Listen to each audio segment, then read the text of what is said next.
네, 우리 누가복음 3장 7절에서 14절 말씀을 중심으로 해서 우리 말씀 묵상 같이 하겠습니다. 우리 말씀 묵상을 하실 때 좀 도움이 되는 방법이 뭐냐면 이렇게 반복되지만 다르게 표현하는 것들을 좀 유심히 보고 그다음에 지시대명사 그리고 그다음에 누가 누구한테 어떤 말을 하는지를 좀 꼼꼼히 이렇게 따져가면서 보시는 게 본문을 이해하는 게 좋습니다. 문맥을 이해해야지만이 그 안에 담겨져 있는 성경적인 메시지를 좀 더 바르게 볼 수 있기 때문에 좀 그렇게 하는 방법을 우리 같이 한번 보겠습니다. 자, 요한이 세례받으러 나오는 무리에게 이렇게 말합니다. 독사의 자식들아, 예, 바로 무리들에게 말하는 표현이죠. 왜 이렇게 강력하게 표현하는가? 의문을 한번 가져보세요. 자, 그 다음에 누가 너희에게 바로 독사의 자식들 말하는 너희에게 일러 장차올 진노를 피하려 하더냐? 또 독사의 자식들 이렇게 피할 수 없지 않느냐 이렇게 강력하게 얘기해주고 말해주고 있습니다. 자, 그러므로 회개에 합당한 열매를 맺고 속으로 아브라함이 우리 조상이라고 말하지 말라. 무슨 표현입니까? 너 아브라함이 난 아브라함의 우리 조상이야. 난 아브라함의 자손이야. 난 모태신앙이야. 나는 교회 열심히 다니고 있어. 이것만 가지고 너 장차올 그 진노를 피할 수 있겠느냐? 피할 수 없어. 회개에 합당한 열매를 맺지 않으면 너 아브라함의 자손이나 모태신앙이라고 해서 되는 게 아니야. 피할 수 없는 거야. 그 얘기를 해주고 있는 거죠. 내가 요한이 말하는 거죠. 너희에게 이르노니 하나님이 너희 이 돌들로도 아브라함의 자손이 되게 하리라. 너 회개하지 않는다면 회개하는 돌들이 있다면 그들로 아브라함의 자손이 되게 할 수 있더라는 거예요. 그래서 이 돌들로라는 이 표현을 실제 돌로 말할 수도 있지만 좀 다른 표현으로 하면 다른 주석에 이렇게 써 있어요. 뭐냐면 세리와 창기들. 예. 이스라엘 그 선민 사상에서 볼 때는 세리와 창기들을 죄인이기 때문에 돌같이 여겼거든요. 이들로도 회개하면 이들은 아브라함 자손이 될 수 있어. 이런 말을 지금 얘기해주고 있는 겁니다. 얼마나 자존심이 상하겠습니까? 예. 그러면서 이렇게 얘기합니다. 이미 도끼가 나무 뿌리에 놓여 있다. 예, 무시무시하죠. 예, 좋은 열매 맺지 않는 나무마다 찍혀 불에 던져지게 될 것이다. 예, 다시 한번 이렇게 따져봅시다. 자, 불에 던져지게 되리라. 던져지는 이게 누구예요? 바로 좋은 열매를 맺지 않은 나무. 예, 이거를 말하죠. 예. 이 좋은 열매를 맺지 않은 나무를 위에서 뭐라고 표현합니까? 바로 속으로 아브라함의 우리 조상이라고 여기면서 회개에 합당한 열매를 맺지 않는 자들. 예, 그 사람들이 바로 누구예요? 바로 독사의 자식들아. 이렇게 바로 얘기해주고 있어요. 그러면 벌써 누가복음 3장 7절 서두에 독사의 자식들이라는 이 강력한 표현을 한 그 의문을 가지면 점점 풀어나갈 수 있겠죠. 그런 의문을 가지고 왜 이렇게 표현했나라는 것을 궁금함을 가지고 문맥을 살펴보면 우리가 좀 본문을 이해하고 왜 그런 표현을 썼는지를 알 수 있어요. 네, 이렇게 강력하게 얘기하니까 그 무리들이 이제 세례요한테 말하죠. 그러면 우리가 바로 독사의 자식들이라고 이제 그 장차올 진노를 피할 수 없는 우리인데 그럼 우리가 어떻게 해야 됩니까? 무엇을 행하립니까? 바로 어떠한 삶의 변화. 예, 이게 회개에 합당한 삶의 변화죠. 그러한 삶이 요구되는 것이 무엇입니까? 라고 얘기하니까 세례 요한이가 대답합니다. 옷 두 벌 가진 자, 예, 없는 자에게 나누어 주는 삶을 살아라. 그리고 먹을 것이 있어 너만 위해서 먹지 말고 그 없는 자들에게 그렇게 나누어 주는 삶을 살아라라고 얘기해 주고 있습니다. 예. 세리들도 말합니다. 예. 우리 세리들도 선생이여 우리가 무엇을 하리까 똑같이 얘기하죠. 어떤 삶의 변화, 회개의 삶에 합당한 그러면 열매가 뭡니까? 예, 부과된 것 외에 거두지 마, 탈세하지 마 이렇게 얘기하죠. 구인들도 물어봅니다. 우리는 무엇을 하리까? 예, 사람에게서 내 힘을 써서 강탈하지 말고 그 힘으로 거짓으로 고발해서 네 이득을 챙기지 마라. 그리고 네 공권력을 함부로 이용하지 말라 이렇게 얘기하죠. 그리고 받는 급료를 족한 줄로 알라. 이 받는 급료를 족한 줄로 알라라는 것은 자기의 급료가 족하게 여기지 않고 있기 때문에 강탈하게 되고 거짓으로 고발하게 해서 그렇게 비리적인 그런 돈을 취하고 있다라는 것을 암시해 주죠. 그러면 이 세리와고 같은 라인에 있다라는 거죠. 자, 이 본문을 통해서 우리가 이제 문맥적으로 흐름을 이렇게 봤는데 이것을 묵상을 깊이 하려면 다시 한번 이렇게 정리하는 게 중요합니다. 예, 그 정리를 같이 한번 우리 봅시다. 네, 정리를 하면 좋은 게 뭐냐면 말씀을 좀 머릿속에 이렇게 암기되듯이 잘 정리가 되기 때문에 다른 본문에서도 오늘 묵상한 본문을 계속 연계시켜서 연관해서 묵상할 수 있는 그러한 것들이 도움이 됩니다. 자, 볼게요. 그러면 이 독사의 자식들 들이라고 말한 이들, 예, 그 다음에 아브라함이 자기의 조상이라고 여기는 그러한 사람들, 그러면서 회개의 열매는 없어요. 예, 이들은 장차 올 심판을 피할 수 없죠. 그리고 이들은 뭐예요? 도끼가 나무 뿌리에 논과 같은, 예, 이러한 삶은 결로 이러한 결과를 가져온다라고 지금 얘기해 주겠어요.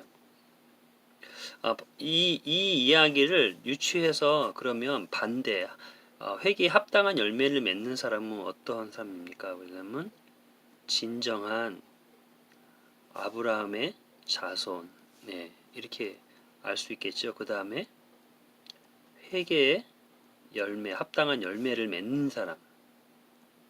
네, 이들은 어떤 결과를 가지고 옵니까? 이들은 장차올 심판을 피하게 되죠. 네, 이렇게 정리할 수가 있습니다. 그 다음에 회개의 삶에 대해서 요구했던 세 무리가 있죠. 그 다음에 뭡니까? 옷 두 벌 가진 자, 그 다음에 음식을 가진 자는 무엇을 지금 요구합니까? 세리완이. 자, 바로 나누는 삶을, 예, 나누는 삶을 요구하죠. 그 다음에 세리들, 간단하게 알면 탈세하지 말라 이렇게 얘기하죠. 군인들, 네, 너의 군이라는 그 위치에서 그 강탈하거나 거짓으로 남을 부당하게 하지 말라는 거죠. 예, 이들이 이렇게 하는 이유 중에 하나는 뭡니까? 바로 받는 급료를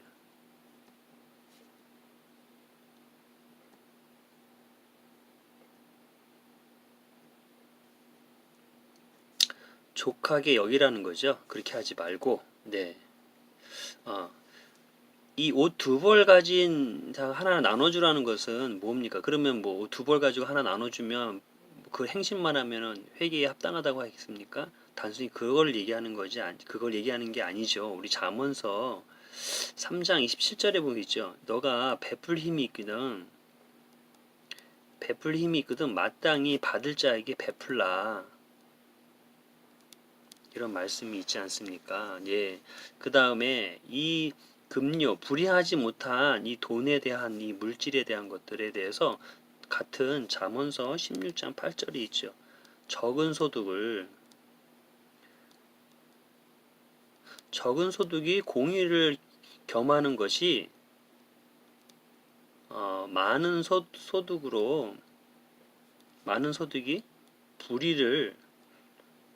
불의로서 많은 소득을 얻는 것보다 더 낫다라고 얘기하는 거죠. 네, 공의롭지 못한 이 불의적인 방법으로 탈세하거나 받는 급료를 족하게 여기지 않아서 부당하게 그렇게 돈을 취하지 말라라는 거죠.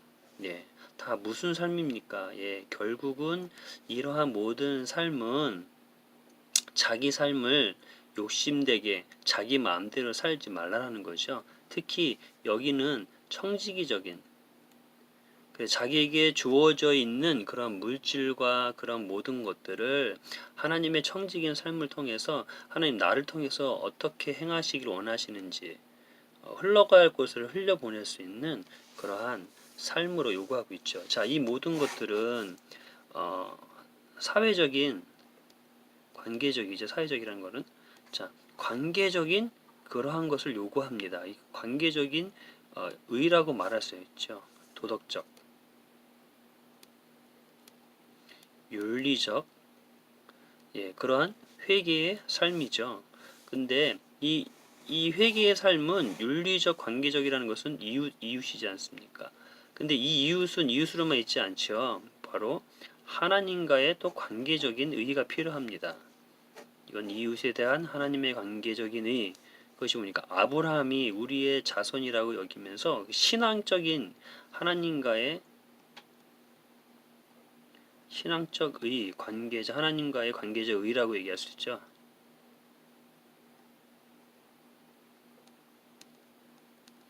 예, 하나님과의 관계적인 의, 그래서 십자가의 균형을 잡힌 예, 하나님을 사랑하고 이웃을 내 몸과 같이 사랑하라는 것.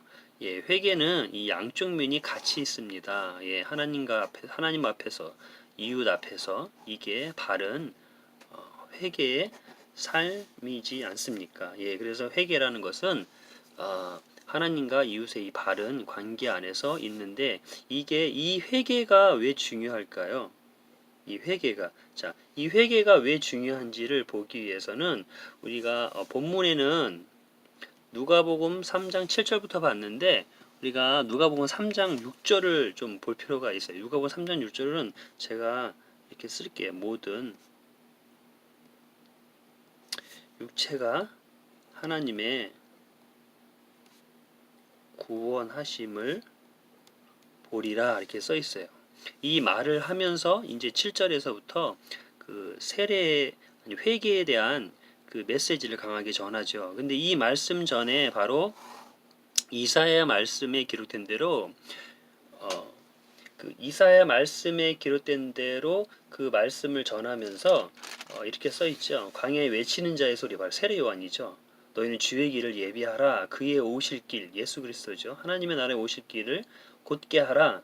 모든 골짜기가 메워지고 모든 산과 작은 산이 낮아지고 굽은 것이 곧아지고 험한 산이 평탄해질 것이요. 바로 회개에 대한 이 일을 이렇게 표현한 겁니다. 그러면서 그 일이 있을 때, 이 회개가 있을 때 무슨 일이 있냐면 모든 육체가 하나님의 구원하심, 바로 하나님의 나라죠. 하나님의 나라의 이 구원을 보게 된다라는 거예요.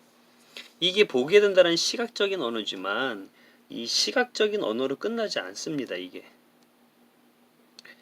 호화로는 단어인데 이건 말 그대로 보다 이런 의미가 시각적인 의미가 있지만 또 뭐가 있냐면 참여하다, 경험하다. 예, 이게 왜 중요합니까? 하나님의 나라를 하나님의 구원하심에 내가 참여하고 경험하기 위해서 회개가 요구된다라는 겁니다. 회개 없이 하나님의 나라에 참여할 수 없다라고 지금 얘기해주고 있습니다. 네. 좀 더 우리가 요거를 이렇게 좀 살펴봤으면 좋은 게 뭐냐면, 예, 우리가 세례 요한의 그 앞으로의 삶에 대해서 그렇게 누가복음 1장 17절을 중심으로 해서 같이 말씀 묵상 깊이하기 우리 9번째인가요? 아니죠. 8번째인가요? 예, 거기에 올렸던 것을 참고하시면 좋겠는데 자, 회개하라. 뭐예요? 천국이 가까이 왔다. 하나님의 나라. 그 다음에 회개하고 복음을 믿어라 이렇게 써 있죠. 예, 복음을 믿는 문제, 믿음. 이 믿음. 자, 회개에 있어서 천국에 하나님의 나라에서 회개가 필요한데 또 복음을 믿는 일에 있어서 복음을 경험하는 일에 있어서 회개가 반드시 필요한다라는 겁니다. 근데 복음을 믿기 위해서 이 믿음은 우리가 많이 강조하지만 이 믿음은 회개 없이 또 회개와 믿음은 동전의 양면과 같아요. 예, 신학자들은 회개가 먼저냐 믿음이 먼저냐 이게 좀 양진으로 갈리는데 어쨌든 간에 회개와 믿음은 떨어질 수 없는 겁니다. 예. 이 교회 안에 이 회개에 대한 부재가 무슨 일을 갖고 옵니까? 바로 하나님의 나라를 하지 못하게 만들고 복음의 능력을 경험하지 못합니다.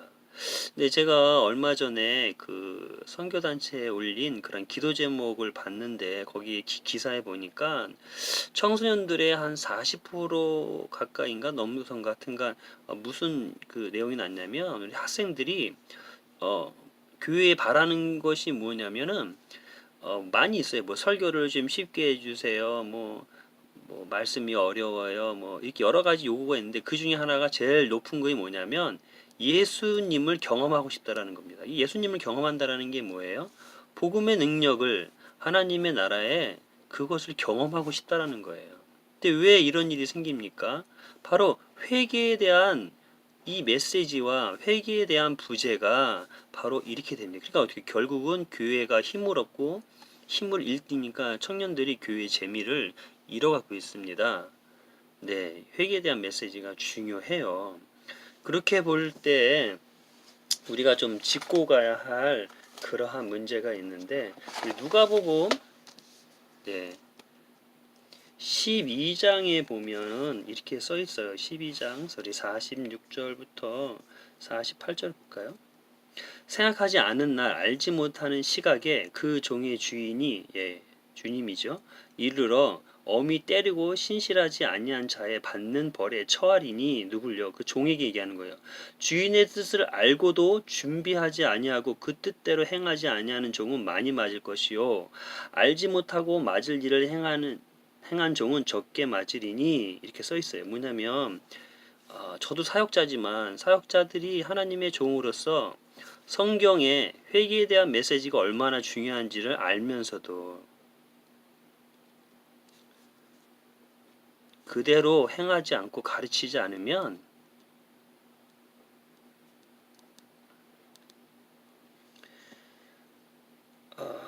엄한 벌에 놓이게 될 거라는 겁니다. 알면서도 행하지 않는 자에게. 예, 우리 아까 세리들의 탈세 문제, 부과된 것 외에 또 군인들의 그 강탈과 또 거짓으로서 그 자기 받는 급료를 족하게 여기지 않는 이 부분이 있지 않습니까? 근데 이 부분에 대해서 어, 일반 사람들에게만 해당되는 것이 아니라 우리 베드로 전서 5장 2절에서 3절에 보면 이렇게 써 있어요. 너희 중에 있는 하나님의 양 무리를 치되 종에게 얘기하는 거예요. 사역자들에게 억지로 하지 말고 하나님의 뜻을 따라 자원함으로 하며 더러운 이득을 위하여 하지 말고 뭘 말합니까? 사역자들이 더러운 이득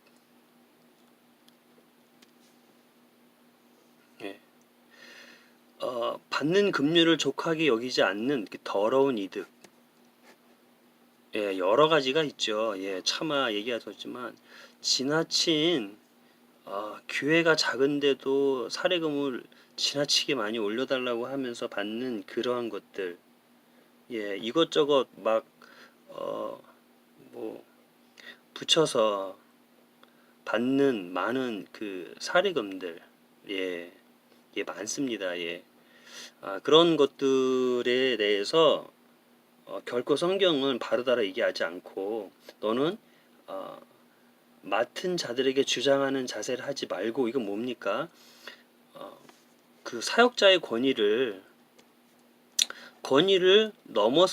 넘어서서 함부로 그 권위를 사용하지 말라라는 것이 않습니까? 아까 군인들이 강탈하지 말 것이며 이렇게 얘기하시면 그 공권력을 함부로 사용하듯이 권위를 함부로 사용하는 일들 하지 말고 양의 무리의 본이 되라 이렇게 써 있어요. 저도 사역자지만 참 마음이 아픕니다.